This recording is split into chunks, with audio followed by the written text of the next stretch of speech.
प्रज्वलित कर आज के कार्यक्रम का शुभारंभ करेंगे। दीप प्रज्वलन के लिए मैं अपने सभी मुख्य अतिथिगण को मंच पर आमंत्रित करती हूँ। कृपया भी मंच पर आएं।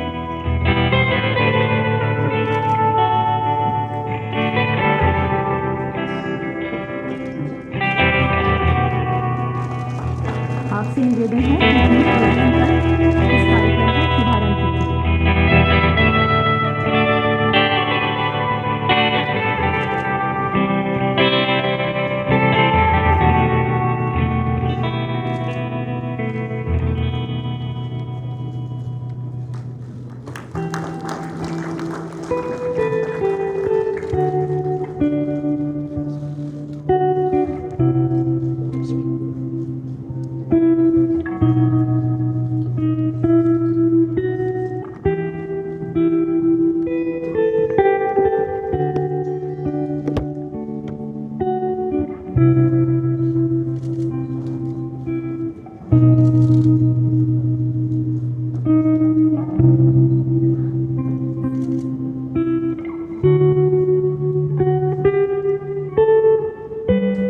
हमारे मुख्य अतिथि माननीय डॉक्टर मोहन भागवत जी से मेरा निवेदन है कि वह अपने कर कमलों से इस पुस्तक का विमोचन करें।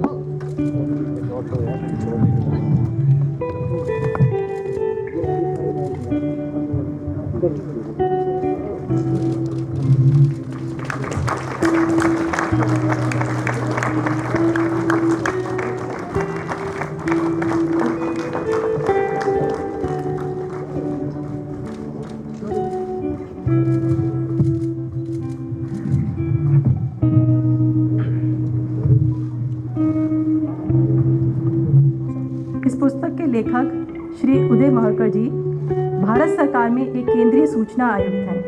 पूर्व में इंडिया टुडे पत्रिका के वरिष्ठ उप संपादक रह चुके श्री महर्कर जी ने माननीय प्रधानमंत्री जी नरेंद्र मोदी जी के शासन पर 2 किताबें लिखी हैं।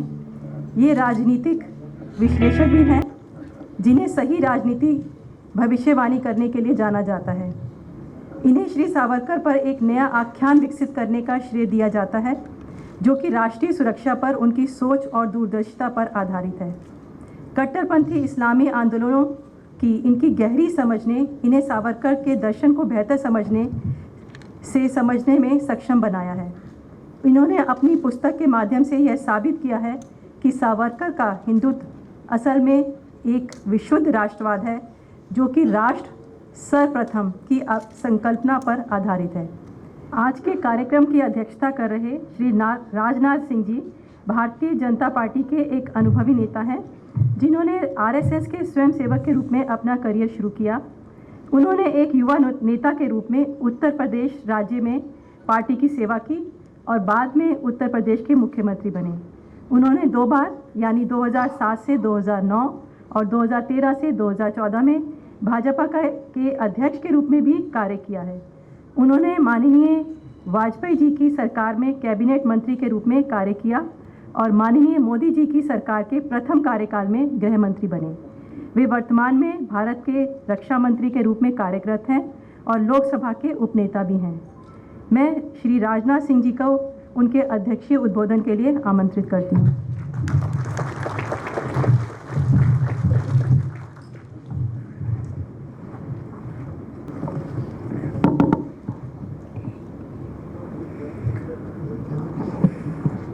राष्ट्रीय स्वयंसेवक संघ के सरसंघ चालक श्रद्धेय मोहन भागवत जी और इस पुस्तक के लेखक द्वय मेरे मित्र श्री उदय माहौरकर जी, श्री चिरायु पंडित जी एवं रूपा पब्लिकेशन के पब्लिशर श्री कपीश जी मेहरा, इस सभागार में उपस्थित सभी सम्मानित देवियों एवं सज्जनों,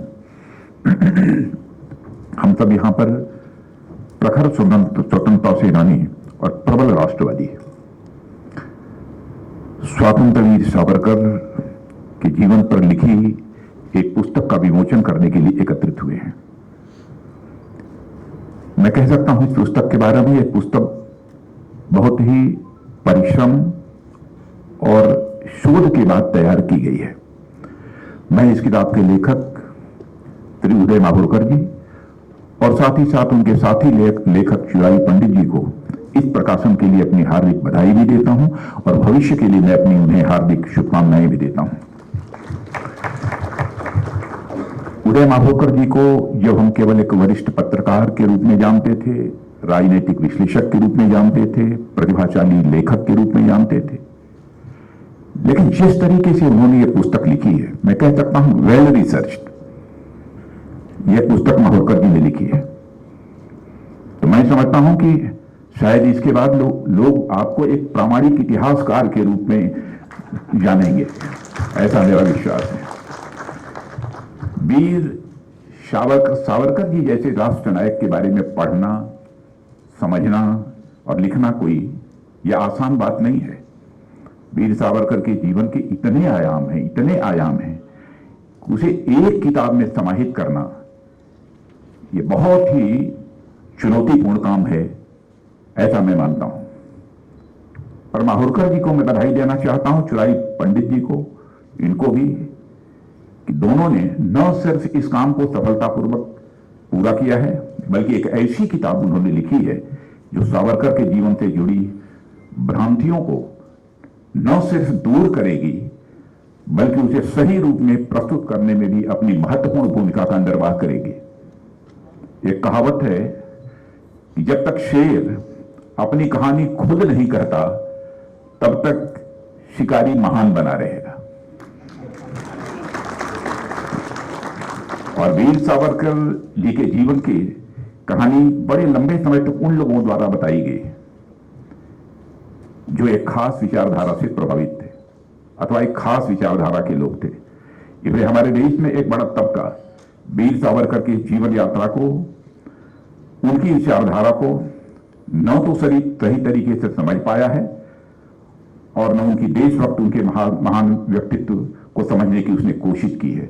और मैं कहना चाहता हूं कि उनके महान व्यक्तित्व और उनकी देशभक्ति से वो अपरिचित रहा है। पर मुझे बेहद खुशी है कि पिछले कुछ वर्षों में वीर सावरकर जी के जीवन पर कुछ लोगों ने बहुत ही कड़ी मेहनत की है, अच्छा शोध कार्य भी किया है और एक ईमानदार विश्लेषण भी उन्होंने किया है, जिसका नतीजा यह है कि आज वीर सावरकर के जीवन पर कुछ अच्छी और शोधपरक किताबें हम लोगों को पढ़ने को अब मिल जाती हैं। और मैं आशा करता हूं कि यह किताब भी इस श्रृंखला में एक वैल्यूएबल एडिशन बनेगी, ऐसा मेरा विश्वास है।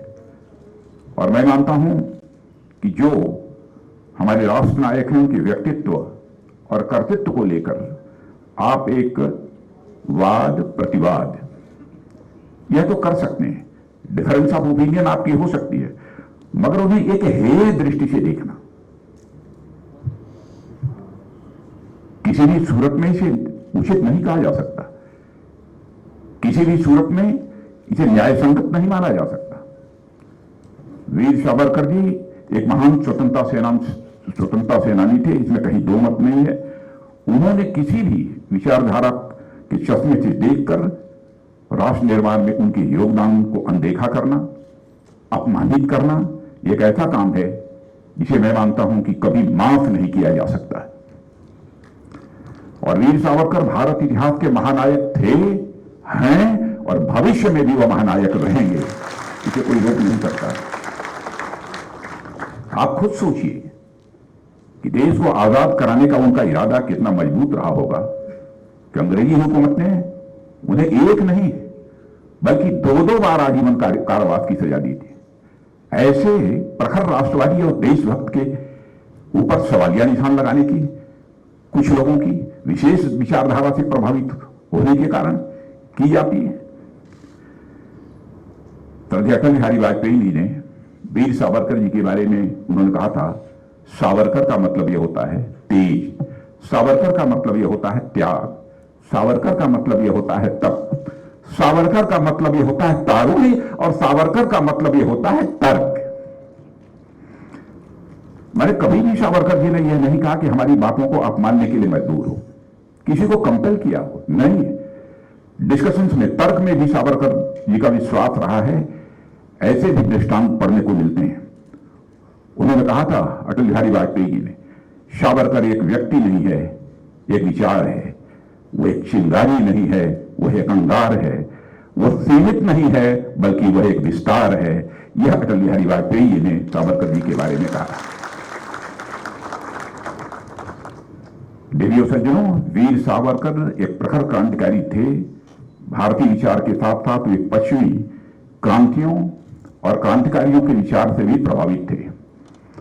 शायद आप में से कुछ लोगों को इस बात की जानकारी होगी कि मेजनी और गैरिबाल्डी जैसे इटालियन क्रांतिकारी वीरों के विचारों का उन पर एक बहुत ही असर था और वे मानते थे कि भारत को आजाद कराने के लिए सशस्त्र क्रांति का भी विकल्प खुला रहना चाहिए था। यह बहुत ही स्पष्ट सोच वीर सावरकर की थी और इस दृष्टि से उन्होंने मित्र मेला अभिनय भारत सोसाइटी का गठन किया ताकि वो अपने जैसे अन्य क्रांतियों के साथ भी वह काम कर सकें।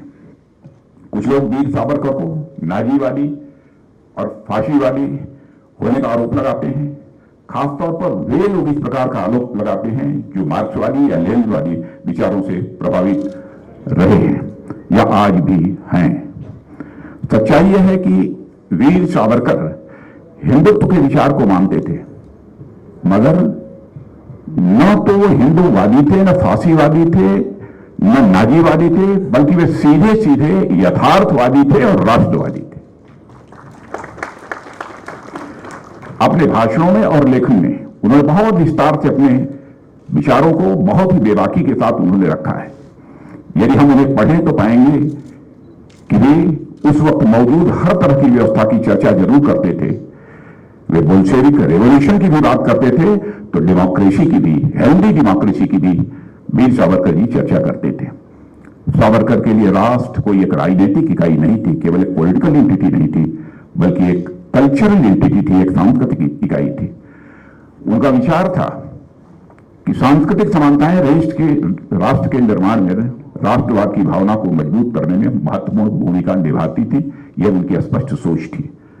उनके लिए एक आदर्श राज्य और सरकार वो था जहां नागरिकों के बीच सांस्कृतिक और धार्मिक पहचान के आधार पर कोई भेदभाव न हो। मैं फिर से दोहराना चाहता हूं, उनके लिए एक आदर्श राज्य और सरकार वो था जहां नागरिकों के बीच सांस्कृतिक और धार्मिक पहचान के आधार पर कोई भेदभाव न हो।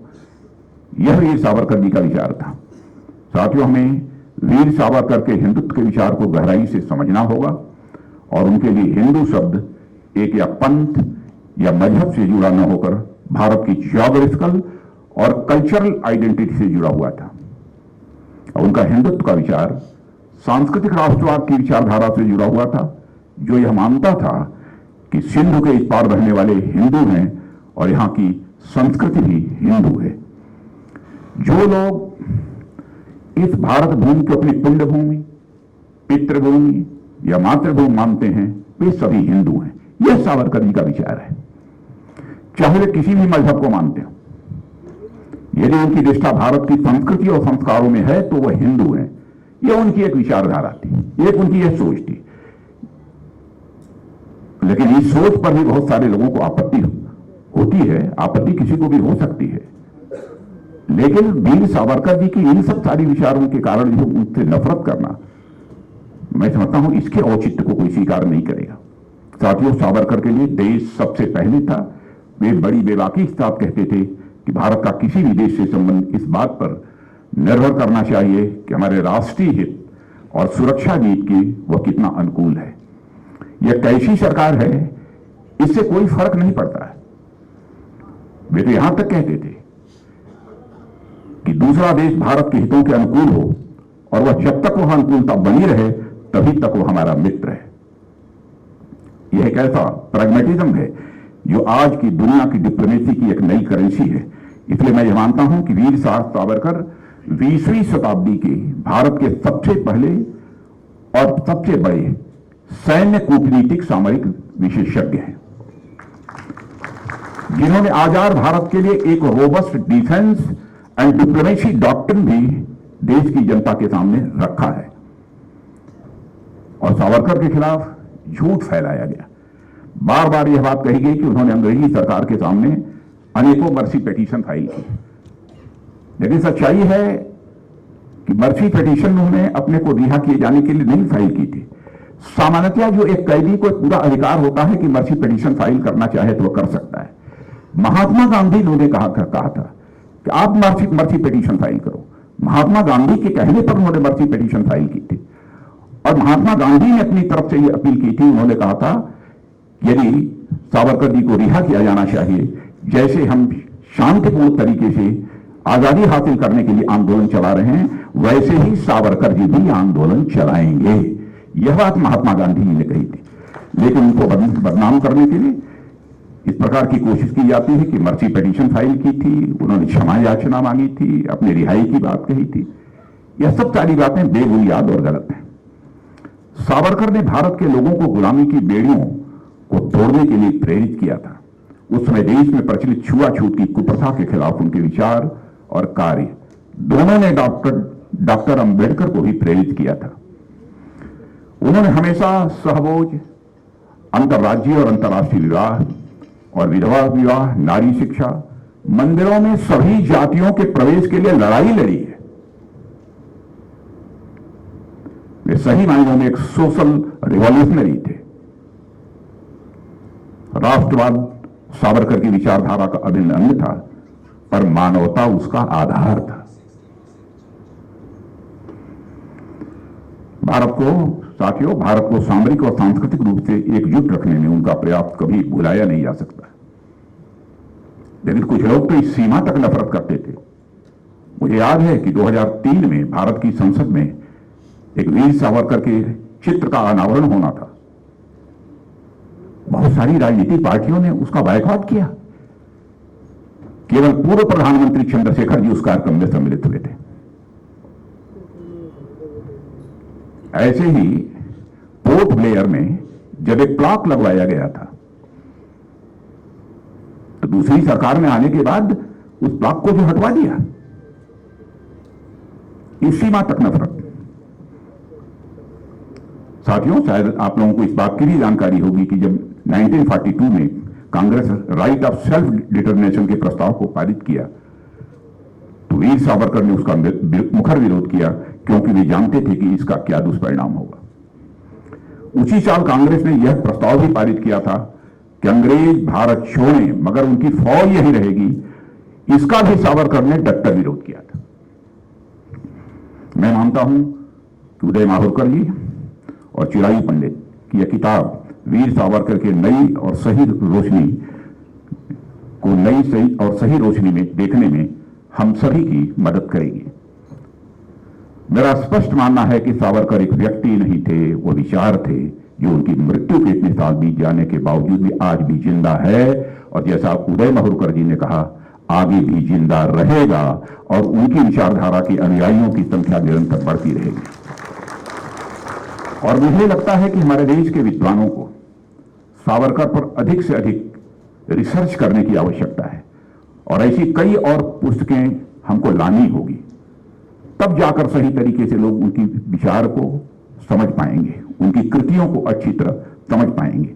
इतने महान विचारक और क्रांतिकारी की विरासत के साथ किए गए गलत को सही करने का केवल और केवल यही तरीका है और कोई दूसरा तरीका नहीं है।